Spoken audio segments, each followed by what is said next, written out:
কথায় বলে যে রাঁধে সে চুলো বাঁধে, আর এই কথাটা যার ক্ষেত্রে সম্পূর্ণ মিলে যায় সে সুদীপা চ্যাটার্জি। একাধারে তিনি কালিনারি আর্টিস্ট, রেস্তোরাঁর মালিক, সঞ্চালিকা, চিত্রনাট্য লেখিকা।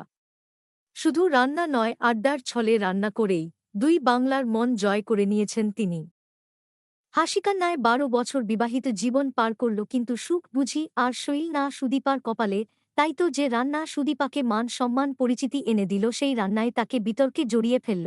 বাংলাদেশের এক কুকিং শো রাঁধুনি এপার ওপারের রান্না নামের একটি শোতে অতিথি হিসেবে হাজির হয়েছেন টলিউডের চেনা মুখ, রান্নাঘরের সঞ্চালক সুদীপা চট্টোপাধ্যায়।